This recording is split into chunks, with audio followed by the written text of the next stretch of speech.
poco más de 50 días faltan para las elecciones presidenciales y parlamentarias de noviembre, los candidatos ya en plena campaña, mientras en el Congreso están discutiendo algunos proyectos que han generado cierta tensión entre el oficialismo y la oposición. Son algunos de los temas que queremos conversar con la diputada de Renovación Nacional, Jimena Sandón, a quien le damos las gracias por acompañarnos. ¿Cómo está? Muy bienvenida.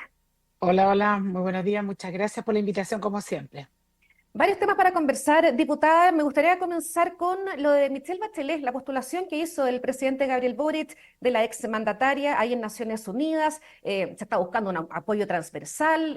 Evelyn Matei ha dicho que eso corresponde al presidente en ejercicio. ¿Cuál es su postura respecto a esta nominación y lo que viene para adelante, el camino para llegar hasta ese tremendo cargo? Bueno, yo creo que hay que partir justamente por ahí. Yo creo que el camino no es fácil. Es un camino bastante difícil para una postulación hecha por el presidente de la República, Gabriel Boric, donde todos sabemos lo que pesa Estados Unidos y cuál ha sido la relación de Chile y que fue en esta ONU en especial, con este país que es tan poderoso y tan importante en la denominación que incluso tiene posibilidad de veto. Entonces partamos por ahí. Yo creo que una cosa es hacer una nominación como lo están haciendo otros países, creo que tiene Argentina, creo que tiene México también. Son todas personas que están muy calificadas, pero claramente la relación con Estados Unidos no es menor en la toma de decisiones de quién es la persona que termina presidiendo la ONU por los aportes financieros y bueno, y tiene esta posibilidad de veto. Entonces yo creo que el presidente Boric hizo un gesto político importante hacia Michelle Bachelet, una relación que todos sabemos que ha cambiado mucho. Yo soy parlamentaria desde hace 2 periodos atrás y los embates que le pegaba el Frente Amplio a Michelle Bachelet eran brutales, cosa de ver algunos Twitter que han vuelto a florecer, ¿no? Pero bueno, la relación cambió y hoy día el presidente considera que es la persona adecuada para que represente a Chile aquí.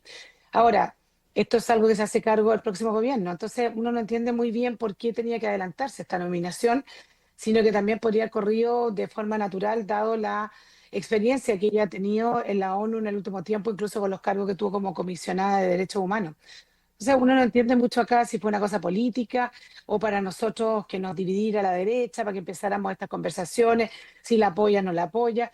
Recordemos que Michelle Bachelet es una persona sumamente importante, muy querida, sobre todo por, yo diría, la centroizquierda, y estar hablando de ella produce roces, conflictos, y yo creo que también tiene una intencionalidad de tipo política de parte del presidente Boric, justo hacer esta nominación ahora. De alguna forma descubre quién es quién y cuáles son las posiciones que tienen los distintos actores en esta situación. Vamos a temas más internos, lo que viene en el Congreso el próximo lunes y toda la discusión que ha habido, diputada, respecto a la multa por no votar. Dentro del oficialismo no hay una postura común, pese a que el Ejecutivo está impulsando esta iniciativa.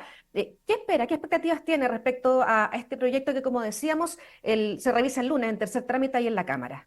Mira, yo espero que termine primando el sentido común, la racionalidad, cuando todos tenemos claro que efectivamente un voto obligatorio sin multa no es obligatorio. Esta discusión ya la tuvimos hace un tiempo, lamentablemente no quedó para todas las elecciones y al final la piedra de tope era el monto, ¿ah? Entonces yo me imagino que la piedra de tope hoy día también es eso, el monto. Algunos consideran que es muy alto lo que se está proponiendo y lo que se proponía anteriormente, pero hay una discrecionalidad. La diferencia a lo que tuvimos antiguamente, que creo era solo 34.000 pesos, una cosa así, es que hoy día, en el caso del juez que lo quiera aplicar, va a tener un rango, ¿no? Y esa persona me dirá cuál de todos estos montos se le aplica a la persona, cuáles fueron las condiciones por qué no fue a votar. Bueno, pero yo espero de verdad que esto pase y que no sea más allá que ciertas luces y personas que quieren estar un poquitito en la prensa, decir, mira, yo leí hoy día, no sé exactamente qué voy a votar. Yo encuentro que no es tan difícil saber qué vas a votar en esta materia de aquí al lunes. Yo creo que es para poner un poco de incertidumbre, que los periodistas corran y te pregunten qué va a hacer usted, pero yo espero que prime el sentido común porque claramente no existe esta obligación si no hay una multa. O sea, entonces no tengamos sino voto obligatorio, volvamos al voto voluntario con todas las consecuencias que ha tenido en términos de degradación de la democracia y que nosotros los mismos políticos estamos pagando las costas. Mm. Bueno, y otra discusión también que se viene es la ley de presupuestos 2026. Ayer la candidata Evelyn Matei condicionó la tramitación de esa iniciativa a dijo, la transparencia que el gobierno tenga con las deudas públicas. Dijo que aquí hay prácticas que retrasan la facturación a proveedores para postergar pagos al próximo gobierno, lo que distorsiona las cifras fiscales. Esto, bueno, Bueno, Hacienda lo es que negó, claro. claro, que lo que estamos pidiendo es un poco de transparencia para todo, que es lo mínimo, probidad. Recordemos que hoy día los estándares que incluso la sociedad nos exige a todos nosotros, en todo nuestro actuar, es la transparencia.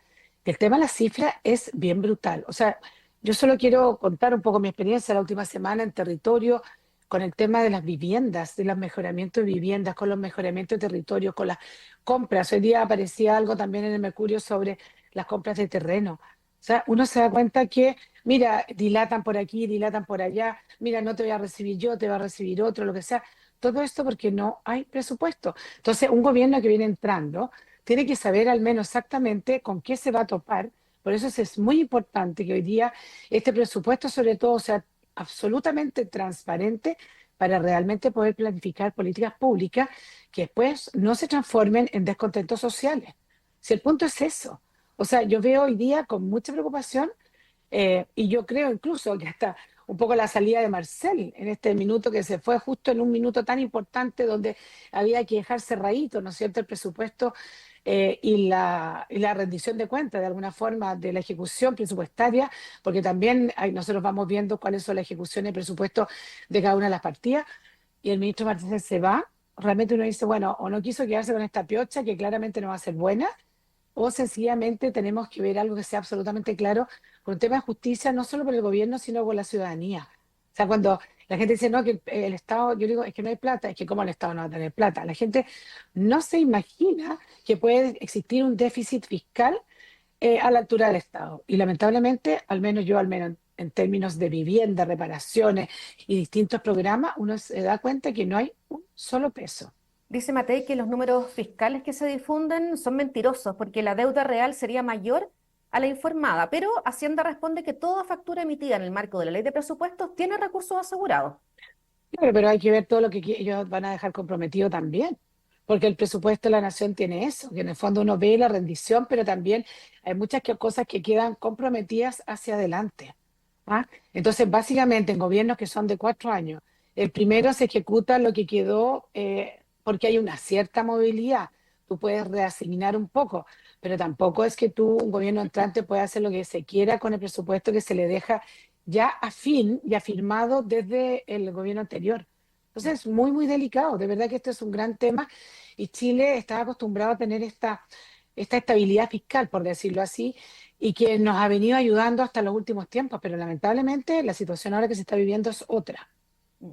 Vamos a los sondeos. Decíamos al inicio de la entrevista, faltan poco más de 50 días para las elecciones presidenciales.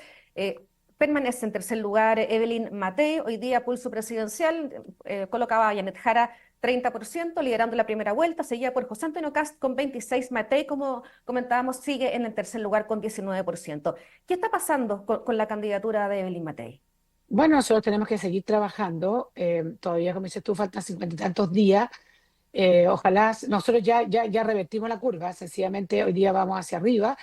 Tenemos que seguir en mucho terreno. Hoy día nosotros estamos muy preocupados de usar toda nuestra estructura nacional a lo largo de todo Chile, porque al menos Renovación Nacional y la UDI tenemos una infraestructura muy potente en términos de concejales, alcaldes, gobernadores, etcétera, y llegar con nuestro mensaje, que a mí me parece que es el correcto, el que Chile necesita para ponerse de pie, dadas las circunstancias que estamos viviendo, dadas las capacidades de Evelyn Matei, dada la expertise, el equipo que está detrás. Así que mira, tenemos mucho camino que recorrer. Yo esta semana he tenido una muy buena experiencia. Hemos partido el lunes con la campaña en territorio. Hemos partido por lugares bastante populares, por decirlo así, para tantear un poco cómo está el mensaje de Matei. Y fíjate que hay un terreno muy, muy fértil. La gente no tiene rechazo, la considera una persona preparada, le reconoce mucho, pero lo importante es que nosotros lleguemos con un mensaje que realmente conecte con la necesidad de las personas, porque a veces los políticos andamos por la estratosfera, estamos hablando de temas que son como intergalácticos y la persona lo que quiere es que le solucione sus problemas diarios. Y yo creo que ahí tenemos que seguir dando énfasis porque claramente el programa de Evelyn Matei es lejos el más completo, el que tiene mucho más realidad, conexión con la gente y nosotros tenemos ahora desde el mundo político agarrar toda nuestra fuerza, nuestra estructura y llegar a todas aquellas personas. Usted hace un tiempo dijo que es imposible que José Antonio Kast gane en segunda vuelta por el nivel de rechazo que tiene. Quiero saber si mantiene esa declaración y lo otro, las encuestas lo siguen mostrando en segundo lugar. En segundo lugar, A Kast. claro, por supuesto. Mira, efectivamente, yo dije eso y yo creo que hoy día yo te lo miro de otra vuelta, o de otra forma. Quien todavía sigue siendo la persona que tiene menos rechazo en las encuestas es Evelyn Matei, lo cual eso hace que nosotros tengamos una potencialidad muy grande de crecer, porque recordemos que de aquí en adelante la cosa se va a poner mucho más polarizada. Ahora empieza la cosa mucho, mucho más dura, el terreno firme, donde ya los humos no sirven, sino que las propuestas concretas y cada paso que se dé puede ser un superavance o también un desfonde, ¿no? Entonces, cuando tú ves también todas las encuestas, la persona que tiene menos rechazo, por esa que dicen, cuando te preguntan yo por quién jamás no votaría, digamos, justamente ve a la materia que queda mejor para. Yo creo que eso incluso nos da un buen camino y un terreno bastante fértil para poder seguir avanzando. Mira, la carrera presidencial hoy día yo creo que está sumamente abierta, pero yo lo que quiero que la gente entienda que si hay una segunda vuelta, el mundo de la centroizquierda es muy difícil que termine votando por José Antonio Kast. Hoy día nos enfrentamos por primera vez a un voto obligatorio, donde las encuestas son importantes, pero son incapaces de medir exactamente todo lo que va a suceder. Y yo creo que Evelyn Matei sigue siendo la persona que nos va a dar mucha más certeza de ganar con mucho más holgura una segunda vuelta y también va a tener un terreno mucho más fértil para tener una gobernabilidad mucho más fácil. Ayer Kast y Johannes Kaiser habían reforzado este apoyo recíproco si uno de ellos pasa a segunda vuelta. Lo dijeron públicamente y han pedido desde varios sectores que Evelyn Matei haga lo mismo, pero no lo ha hecho. Es que a mí me dio, o sea, yo leí esa noticia y dije, qué divertido que sigan con la misma candinga, ¿no? Porque en el fondo es para poner la tema, es para estar en primera plana y eso es una estrategia política. Yo los invito a ellos que nos dediquemos a resolucionar los problemas de la gente y que nosotros, al menos yo, Jimena Flandón como persona, no me voy a perder ningún minuto en una segunda vuelta, porque yo no quiero que mi país sea gobernado por una persona comunista. Ahora, yo no puedo decir qué pasa con la gente de centro izquierda que nos está apoyando. Todas aquellas personas que son del socialismo democrático que hoy día se sienten viudos porque no están dispuestos a votar por José Antonio Kast en una primera ni en una segunda vuelta. Entonces yo creo que esas son todas las cosas que nosotros tenemos que balancear, pero a mí me parece que ya se está poniendo un poquitito infantil esta cosa de que yo te apoyo, tú me apoyas, entonces ¿quién más me apoya? Son cosas que no están aportando y volviendo a la misma retórica que ellos están poniendo desde un principio. Bueno, dediquémonos de los problemas urgentes de la gente, veamos quién tiene mejores soluciones y después veremos quién apoyamos en segunda vuelta. Pero yo no puedo responder por un mundo de centro izquierda que hoy día estaría y estamos apuntando dispuestos a apoyar a Evelyn Matei, por lo que ella representa, y uno no puede decir, mira, todo ese mundo yo lo voy a trasladar después a José Antonio Kast, y es ahí donde viene el peligro de la segunda vuelta. Recordemos que esto es voto obligatorio. Lo que diga la encuesta no está escrito en piedra. Le aprovecho de preguntar por este recorte de 6.000 millones de dólares en 18 meses que propone José Antonio Kast en caso de llegar a la moneda. Hay algunos economistas que no terminan de convencerse, sienten que a veces las respuestas que entrega él cuando le preguntan cómo lo va a llevar a la práctica son un poco esquivas. ¿Qué opinión tiene usted respecto a esa idea?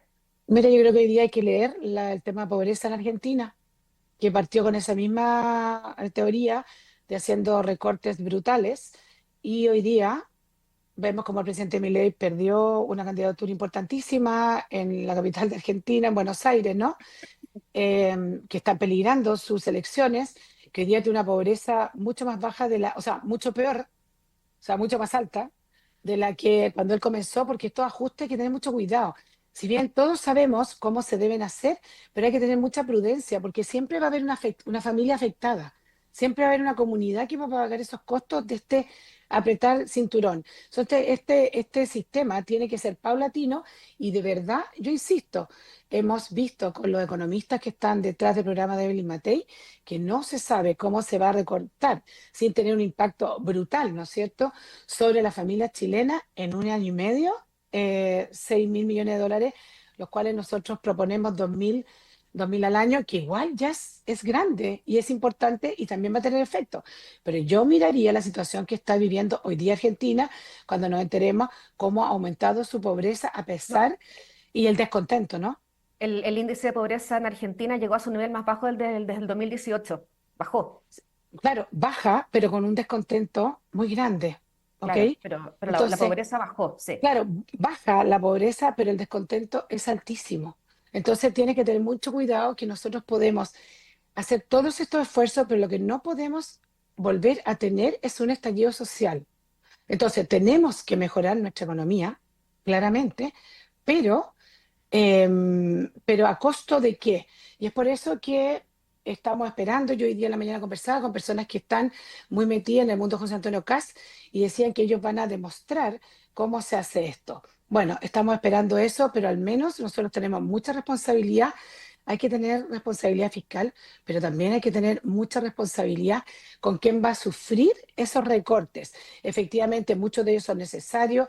En el Estado hay mucha plata mal gastada. Nosotros lo tenemos identificado y esperamos que eso se avance. Lo importante es mantener de alguna forma el descontento social, que no se nos transforme en algo que sea muy difícil después de controlar y lo que estamos viendo en Argentina, que hoy día está teniendo problemas graves y tal vez a Milei no le vaya bien tampoco en las próximas elecciones que vengan, que son muy luego. Y nosotros tenemos que ir jugando la estabilidad política, con la estabilidad de la familia, con el descontento, bueno, y mejorando nuestro país. Kast no entregaría entonces estabilidad política ni económica y podría llevar hasta descontento social, como dice usted, con su proyecto, con su propuesta. Yo no estoy diciendo eso, lo que estoy diciendo es que hay que ser muy prudente cuando uno hace estas propuestas, porque toda propuesta tiene y conlleva una consecuencia. Y yo creo que Chile tuvimos un estallido social que fue muy potente, que lamentablemente para mucha gente existe una suerte de amnesia, ¿no? Y lo que tenemos que todos los gobiernos, cualquiera sea de centro izquierda, de izquierda, de derecha, tenemos que volver a retomar nuestra senda y evitar que tengamos estos descontentos sociales que son muy duros, muy brutales, que nos hacen reaccionar, pero que tenemos mucho cuidado de que no vuelvan a suceder. Yo no estoy diciendo que sea José Antonio Caz, yo te digo que es una recomendación para cualquier persona que quiera ser candidato a la presidencia, tiene que tener muy claro cuáles van a ser sus propuestas, cómo las va a conseguir y cuáles van a ser las consecuencias. Las consecuencias a futuro pueden ser muy buenas, pero tienes que hacerte cargo de todo ese camino intermedio que hay desde que tú la propones hasta que está en ejecución total. Jorge de Sormeo, el marido de Evelyn Matei, dijo hace un tiempo que vamos a tener menos paz social en un eventual gobierno de Kast que en un gobierno de Evelyn Matei. Bueno, cada uno se hace cargo de sus palabras. Yo lo único que te digo es que, al menos yo desde el punto de vista legislativo, mi experiencia ha sido que los dos extremos, no estoy hablando republicano, también la extrema izquierda, Partido Comunista y Frente Amplio incluido, no se han permitido gobernar de buena forma, al menos en el mundo legislativo se han negado la sal y el agua. Entonces, veremos si se da ese milagro, cualquiera sea que esté gobernando, ¿no? Si efectivamente esa actitud va a comenzar, va a continuar o vamos a tener una política como fue la reforma de pensiones, fue una política una política donde se llegaron a los consensos. A mí, en lo personal, fue la primera experiencia que yo tuve como parlamentaria de que pudimos conversar de buena forma, transversalmente. Teníamos un proyecto que era realmente espantoso el primero, que fue, de alguna forma, lo traspasamos al Senado, mandamos la cáscara, pero iba vacía, ¿no? Iba solo la idea de legislar. Y el gobierno, con mucho realismo político, se dio cuenta que no tenía ninguna posibilidad de sacar la reforma de pensiones si no lo hacía de buena forma. Y se dio esta cosa política eh, que yo no había vivido hace mucho tiempo, que es lo que yo espero que volvamos, que quien gobierne, volvamos a la época de la concertación y y que volvamos a poder dialogar por un proyecto de país, por donde todos ceden algo. Yo estoy en la campaña de Evelyn Matei con mucho entusiasmo porque las cosas que a mí me sedujeron de ella fue cuando ella dijo, quiero terminar con la política del todo o nada. Porque en el fondo hoy día la política del todo o nada no le sirve a Chile y como decía Pepe Mujica, cuando es todo o nada, al final termina siendo nada y uno tiene que ir cediendo un poquito. Y la reforma de pensiones fue eso. Entonces, si tú me preguntas a mí y yo digo, yo he vivido prácticamente 8 años entre dos mundos que no se permiten nada.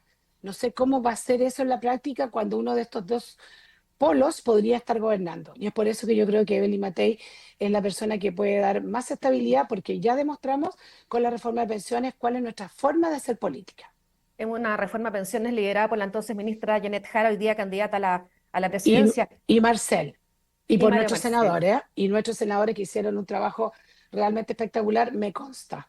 Respecto a Jara, le quería preguntar por último, diputada, ¿qué le parece que se haya sincerado esta falta de fraternidad de parte del presidente de su partido, Lautaro Carmona, y también dio un giro en la postura sobre Cuba? Ahora dijo que claramente no es una democracia. Bueno, yo creo que primero que todo, a ver, son dos temas. Una cosa es que es muy difícil y yo creo que la gente se dé cuenta tener una presidenta, una potencial presidenta, ¿no? Que no sea capaz de decir que Cuba es una dictadura cuando no hay libertad de expresión, donde se violan los derechos humanos para las personas que piensan diferente. Y ella, a pesar de todas estas cosas, lo único que ha trazado es que pasamos de una democracia diferente a una, No ahora es ya democracia, no es dijo. democracia, Claro. pero cuando no es democracia, ¿cómo se llama? Se llama dictadura. O sea, no hay ningún intermedio. ¿Ok? Yo creo que eso es muy, muy delicado y la gente tiene que entender. Y eso es un tema. Ahora, lo que está sucediendo en el Partido Comunista es así. O sea, el Partido Comunista es muy dogmático, muy doctrinal. Entonces, en el fondo, ellos hoy día están con una candidata que llegó por algún motivo ganando una primaria, que después se desviste y se trata de transformar en socialdemócrata, utiliza de alguna forma el programa de la contendora de Carolina Toá. Entonces, eso tiene muy molesto al Partido Comunista, que yo creo que el más sincero de todos aquí siempre ha sido el Partido Comunista. El Partido Comunista tiene una forma de hacer política, una forma de actuar, y no van con estos dobleces y estos que hoy día soy aquí, que hoy día soy allá. Y es por eso que uno sabe hacia dónde se dirige el Partido Comunista. Y es por eso que es muy peligroso que Janet Jara termine, porque no la van a soltar nunca. Y además Janet Jara es una persona que tiene muchas habilidades blandas, una persona muy encantadora, una buena negociadora, pero que es comunista desde los 14 años. Y eso la va a perseguir hasta el final. Perfecto. Diputada, le queremos dar las gracias por su tiempo. Oye, muchas gracias por la invitación, muy agradable siempre, como siempre, la conversación con ustedes. Muchas gracias. Y ustedes invitados a quedarse con nosotros aquí en emol.com.